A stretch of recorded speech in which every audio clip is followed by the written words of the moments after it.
Support for Louisiana, the state we're in, is provided by... Every day, I go to work for Entergy. I know customers are counting on me. So Entergy is investing millions of dollars to keep the lights on and installing new technology to prevent outages before they happen. Together, we power life.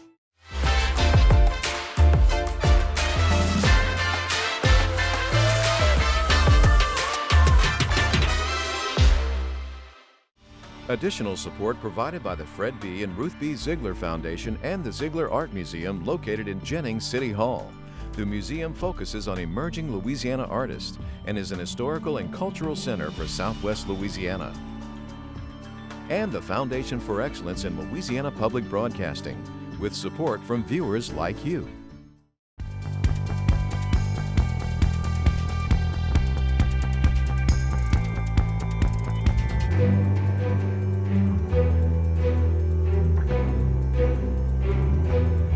It's 12 to 15% of our total production. It is a very large number. Louisiana farmers and food producers take a major economic hit from Mother Nature. If you think that you have flu symptoms, get seen early. Flu cases on the rise again. Here's what to know. What keeps me active is having the parents that I have, my mom and dad. State parks working to be more accessible. Now we've got drawings, designs of the actual depot. We got that ready to go. A Baton Rouge to New Orleans passenger rail service rounds the home stretch. Hello, everyone. I'm Karen LeBlanc. And I'm Kara St. Cyr. Much more on those top stories in a moment on this week's edition of SWI. But first, Governor-elect Jeff Landry is continuing to expand his administration. This week, Richard Nelson was appointed the Secretary of the Louisiana Department of Revenue. You might remember Nelson's name from earlier this year. He ran for the governor's seat during the election season, but dropped out of the race in September. He is also a state representative for the North Shore. Nelson isn't the only new addition to Landry's cabinet. He also appointed Gerard Coniglio, Undersecretary of the Department of Revenue, James Lee, Legislative Liaison of the Department of Revenue, Colonel Charlton McGinley, Secretary of the Louisiana Department of Veteran Affairs, and Ernest Leger, Jr., Secretary of the Louisiana Department of Alcohol and Tobacco. We'll continue to keep you posted throughout Governor-elect Landry's transition. Much more on those top stories in a moment, but first, here are some headlines making news throughout the state. Louisiana rounds out 2023 with $25 billion in economic investments. The news comes from the Louisiana Economic Development Annual Report. 2023 marks the state's seventh consecutive year-over-year capital investment growth. Energy and emissions reduction projects are driving much of the recent investment. The Louisiana Homeowner Assistance Fund, a federally funded relief program that assisted homeowners financially affected by COVID-19, has disbursed all program funding, $146.7 million in assistance to Louisiana homeowners. The funds from the U.S. Department of Treasury for pandemic mortgage assistance went to 7,793 homeowners throughout the state. LSU quarterback Jayden Daniels is the Associated Press College Football Player of the Year, the school's second winner in the past 5 seasons. Daniels is a finalist for the Heisman Trophy and the SEC Offensive Player of the Year. The deadline to withdraw Louisiana's congressional districts is extended yet again. Lawmakers now have until January 30th to replace the old map, but it's not clear when a special session will take place to get started. Governor John Bel Edwards hasn't given any indication that he'll order lawmakers back to the Capitol before he leaves office in January. This means the incoming Landry administration will see the map to completion. Louisiana's crops, livestock, and forest took a nearly $1.7 billion hit from Mother Nature due to this year's extreme weather. LSU agriculture experts tallied up the damages and say soybeans and sugarcane suffered the largest losses. As we enter the 2024 growing season, many farmers and food producers are battling lower prices and lower yields for many cash crops, plus continued rainfall shortages. Here's more.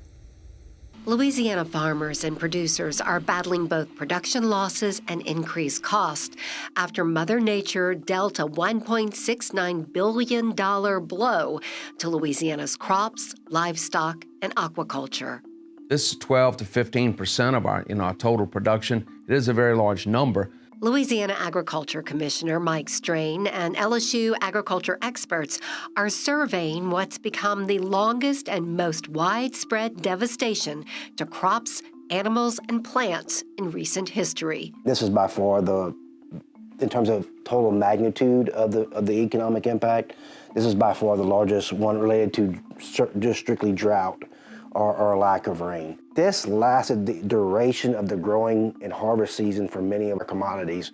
And so that's kind of the uniqueness of this drought versus some of the other droughts that we've had in the past. There's certainly not a commodity that we grow commercially that didn't have at least some impact from this drought. Rebounding from Mother Nature's wrath is nothing new to Louisiana farmers, growers, and livestock owners. However, weather events such as hurricanes and storms tend to be localized and short-term. This year, total rainfall was down nearly 44% from May through October from the previous four-year average, and the dry season isn't over. Soybeans and sugarcane took the hardest hit. So the plant enterprises was a little over $800 million just in of itself in terms of total economic impact. Soybeans and sugarcane were both $300 to $350 million in impact just for those commodities.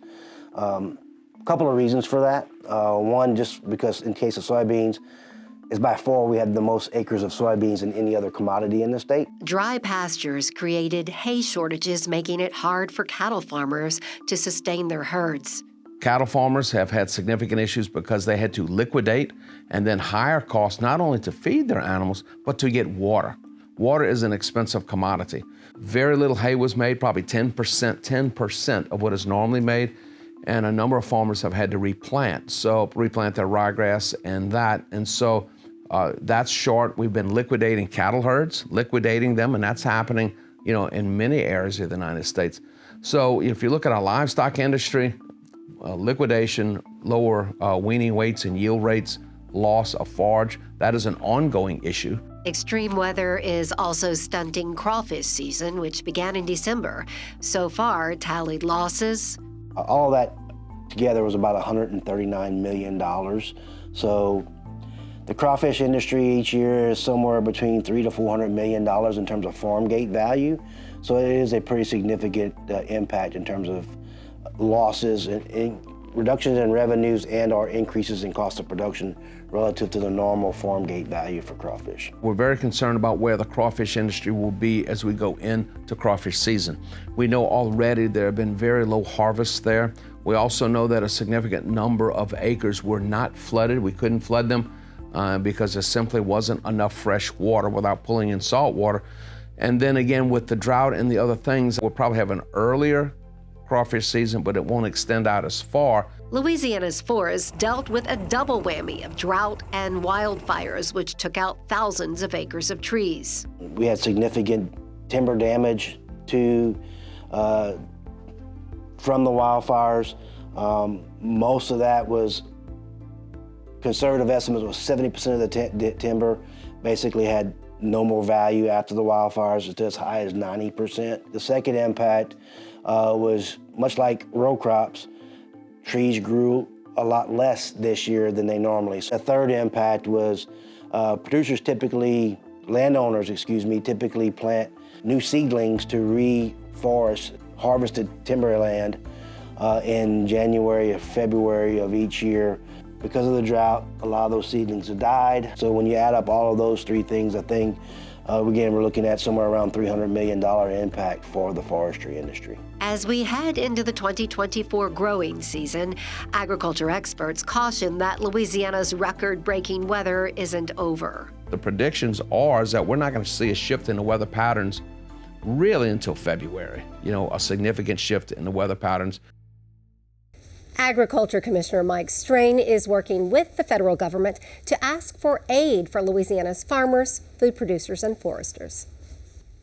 Cases of respiratory illnesses are spiking all over the region, with the Southeast being hit particularly hard. Experts at the Louisiana Department of Health say regions 3 and 4 have the highest number of flu cases. Though the number isn't as troubling as in previous years, healthcare providers are urging the public to take precautions as we head further and further into the holiday season. Viral respiratory illnesses are making their rounds across the U.S. The CDC recorded a 6.2% increase in the nation's influenza positivity rate the first week of December, which is up at least 3% from October. Experts say it's the H1N1 virus that's responsible for most of the spread. A new warning is out from the CDC about a rise in respiratory illnesses. And the agency is reporting RSV cases are likely peaking, flu cases are rising, and COVID-19 is still the biggest concern here. 11 states plus New York and Puerto Rico are experiencing high or very high levels of respiratory illness activity. The cases seem to be rising the most in the West Coast, Mountain Region, and the Southeast, with little sign of slowing. Have you been seeing that uptick at Baton Rouge General? There's been a significant increase in the emergency room and our urgent cares here in the clinic. We've definitely seen an increase in the number of flu cases that are coming in. Dr. Jacob Wood is a family physician at Baton Rouge General Hospital. He says the emergency room is filling with patients experiencing flu-like symptoms. These symptoms, are they normal flu-like symptoms or are they more severe?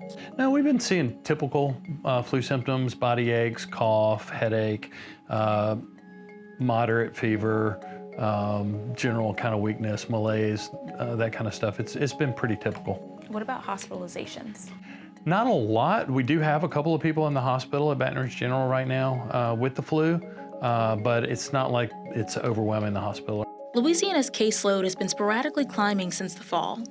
Although influenza incidences typically increase around the middle of winter, physicians like Wood found themselves treating patients as early as October. There was just a little sprinkling of flu coming through kind of back in September, October. We were seeing kind of sporadic cases.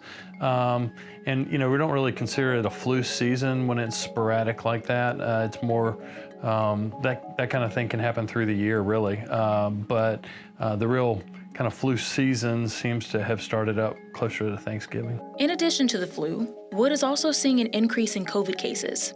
The strain's strength isn't as strong as previous variants during the pandemic, but he says it's still something to be noted. When it comes to COVID and the flu, are cases pretty even, or is the flu outpacing COVID? I think they're pretty even, at least from what I'm seeing, they're pretty even. I think we're seeing the same thing on the statewide data, but they seem to be pretty even. And we test all of our patients that come in because the symptoms are so similar. We test for both. I would say they're about equal. And I would also say they're fairly equal in severity right now. Wood's experience is typical of the rest of the state. The Louisiana Department of Health has been monitoring positivity rates since the initial spike in early fall. As of now, regions 3 and 4 near West Louisiana are experiencing the brunt of the spread, with portions of North and East Louisiana following suit. As more holiday festivities approach, Wood cautions that cases may rise again. If you think that you have flu symptoms, get seen early. The treatments for the flu, especially Xofluza, is very effective, but only if you get treated in the first couple of days that you have it. So if you wait until you've been sick for 3 or 4 days, you've kind of missed the opportunity to get treated. So as soon as you start to have body aches, fever, cough, those kind of typical flu symptoms, go ahead and get seen. So bottom line, if you or a loved one come down with a fever or flu-like symptoms, take precaution. Always cover your mouth, wash your hands, and stay home if you can. RSV cases are also spiking in Louisiana. I spoke with Dr. Joseph Cantor, the state health officer of the Louisiana Department of Health. Here's what he had to say.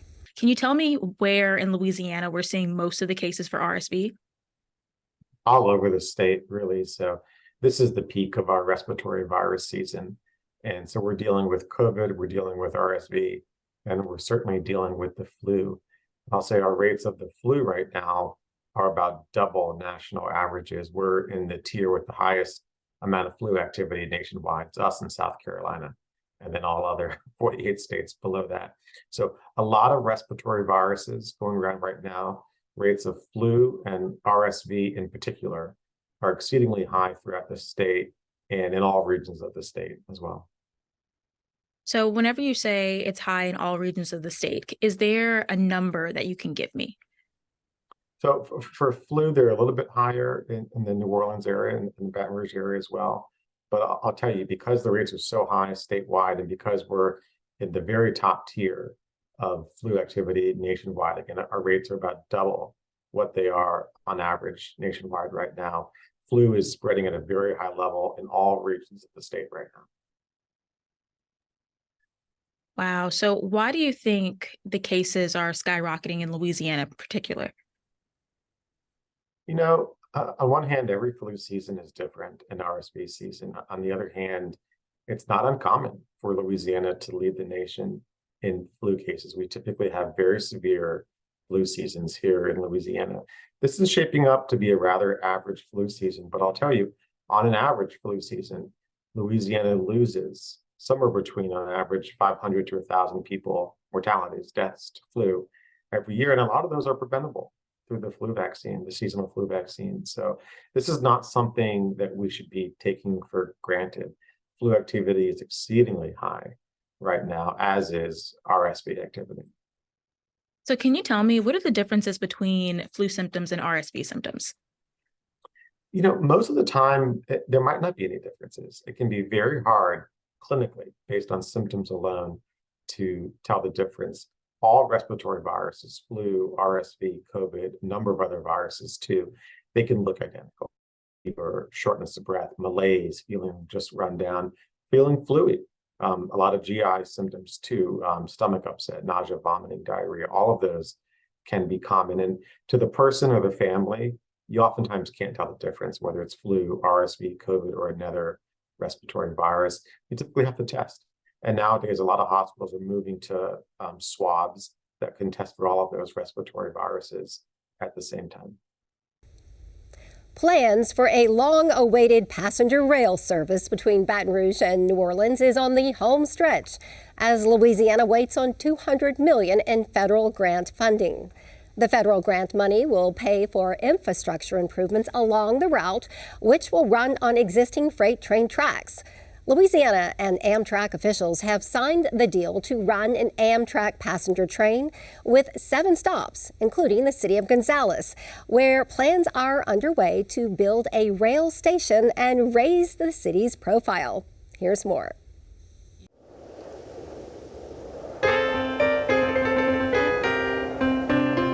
This stretch of railroad tracks in Gonzales is part of an 80-mile Amtrak passenger train corridor connecting Baton Rouge to New Orleans. Gonzales is one of 7 stops along the way. This Ascension Parish city of approximately 11,000 residents plans to capitalize on its claim to fame as the jambalaya capital, plus its other tourist and commerce attractions, once the rail is operational. Gonzales has a plan in place to build a station to welcome visitors and serve locals. I will tell you that we didn't waste any time. We bought property immediately to where at one time we had a depot many years ago. And this is the general area where we're going to be located as well. Plans to bring back passenger rail service in this corridor started 15 years ago, just as Mayor Arsenault took office. He soon learned from the State Department of Transportation and Development that Gonzales was along the proposed route. So the city sprung into action, creating a rail station master plan. We went to work with our in-house engineer and put together a plan of action, and now we've got drawings, designs of the actual depot. We got that ready to go. So it's just a matter now in wait and see. The Amtrak passenger rail service is on the home stretch as it awaits an anticipated $200 million federal grant to improve existing tracks that the train will travel, including the replacement of the 1.8-mile Bonnie Carey Spillway Bridge. The train will run on existing tracks owned by freight train operators. In October, Governor John Bel Edwards signed an agreement with Amtrak officials to put the train in motion with $50 million in state funds for rail infrastructure improvements. The Amtrak line connects Louisiana's capital to the state's largest metropolitan area with 7 stops. The alternative mode of public transportation aims to alleviate traffic congestion along the I-10 corridor, stimulate economies and commerce, and serve as public emergency evacuation transportation. One of the things we look at is tourism. And one would say, well, okay, what about Gonzales? You know, why you're the stop point? I mean, listen, we've got the antebellum homes along the river that I see buses come through every single day, come through Gonzales out of New Orleans. Why not take the train? A lot of our seniors can't drive anymore. Why not take the train? Read a newspaper, read a book while you're going down there, or vice versa to Baton Rouge. It's just so many things that can be so wonderful on this train. In Baton Rouge, 2 train stations are in the works, one downtown and the other in South Baton Rouge, strategically located in what's known as the Baton Rouge Health District, which is seeking a $2 million grant from the U.S. Department of Transportation to plan a train stop to foster easy transportation access to medical services. The last passenger train to pull through Baton Rouge ceased service in 1969. The Amtrak passenger train is on track to start service as early as 2027. It's been quite a ride.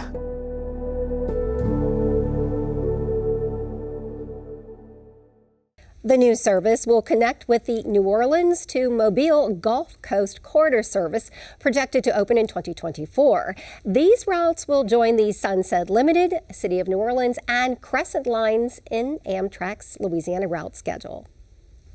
George Wood was always an active kid, despite his physical challenges. Being diagnosed with muscular dystrophy in 1st grade did little to stop his affinity for outdoor activities. But often the chair he used would limit his mobility. At least until now.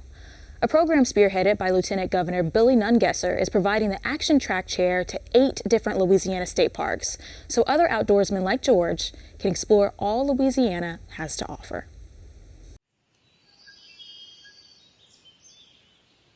Muscular dystrophy is a very broad type of disease, muscle disease. And there's many different forms and variants, and I have one called limb-girdle muscular dystrophy.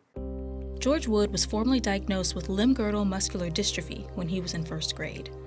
The disease causes weakness in the muscle tissue, making it hard for patients to walk or perform other everyday activities. George's condition largely affects his joints. It forms contractions like in my knees, my elbows, and my hips, so I'm really tight everywhere, and that's why I'm in a wheelchair. But despite all of this, George never gave up his mobility. How do you remain active, in spite of the muscular dystrophy? It's I think what keeps me active is having the parents that I have. My mom and dad, they're I don't know what I would do without them. My dad, he makes it to where I can do pretty much anything I want to do. George's parents pushed him to do sports, baseball, football, you name it. But his real love was for the outdoors. He'd hunted and fished since he was a kid. His father thought it best to continue that activity into adulthood. Why was it so important to make sure that he was involved in things like sports or making sure that he could participate in outdoor activities? A lot of people with his disability, they don't get outside much, and it's in him. It's something that he has a passion for, and if he doesn't want to go hunting, I don't want to go hunting. That's usually how it is. And he gets into it, and he cuts up with all his friends, and there's a lot of camaraderie that goes along with it. So it helps him be more social. It does. Yeah, lifts his spirits a little bit. Yep. But all of George's outdoor hobbies just got a little easier and more accessible, thanks to the Action Track Chair. We were able to order a track chair at Fountain Blue State Park, which is an all-terrain chair. Imagine tank tires on a wheelchair that allows people to go wherever they would like within our great state parks. Brandon Burris is the director of Louisiana State Parks. He and the Lieutenant Governor brainstormed a way to make Louisiana's outdoor activities more accessible to disabled outdoorsmen like George. the Action Track chair was the perfect fit. The state started a pilot program to make these chairs a permanent fixture at Fontainebleau, a state park in Mandeville. There's parts of our park system, such as trails, boardwalks, nature areas that people have not been able to access before. So we're finding opportunities for persons with a disability to see a part of our great state that they just never had access to before. The chair is expertly made for off-roading and uneven terrain. It can travel on dirt roads, rocks, bumpy fields, all landscapes the woods brave for a good hunt. But what makes it even better is how comfortable it is. When George rides in the chair, he can shift his seat to avoid bumpiness, all with the touch of a button. This one has the capacity to move the joystick from the right side of the chair to the left side of the chair, depending on the mobility and dexterity issues that the individual may have. In addition to that, it can actually be detached and moved and connected to the back portion of the chair. So a companion, a friend, a caregiver may be able to drive the chair themselves, the person does not have the capacity to. So we really did our homework. The chair is currently available at 8 different parks in Louisiana. Burris says the parks are just the beginning of the program. We have full intentions to eventually spread this program to all of our sites, and not just state parks. In the expansion, we also have state historic sites such as Port Hudson, which recently received a chair also. And so we're expanding to both the nature site and the historic side of our state. But for George, the chair is more than just a means to travel or hunt. He says it brings the need for accessibility to the forefront. Accessibility is becoming a necessity. I think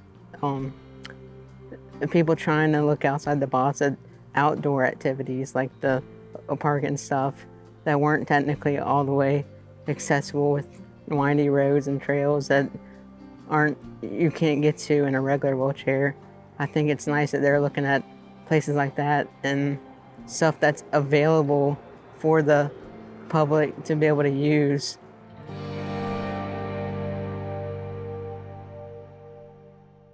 What a great resource for people like George, so full of life and adventure. Yes, he can continue doing all the activities that he loves. Well, that's our show for this week. Remember, you can watch anything LPB anytime, wherever you are, with our LPB app. You can catch LPB news and public affairs shows, as well as other Louisiana programs you've come to enjoy over the years. And please, like us on Facebook, X, and Instagram. For everyone at Louisiana Public Broadcasting, I'm Karen LeBlanc. And I'm Kara St. Cyr. Until next time, that's the state we're in.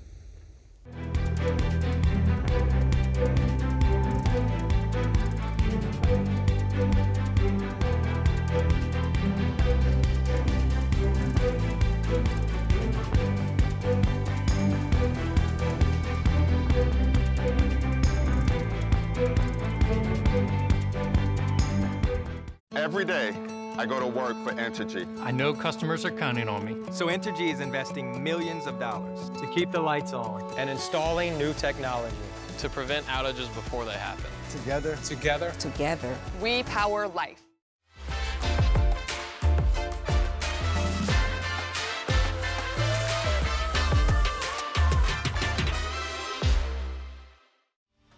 Additional support provided by the Fred B. and Ruth B. Ziegler Foundation and the Ziegler Art Museum located in Jennings City Hall. The museum focuses on emerging Louisiana artists and is an historical and cultural center for Southwest Louisiana.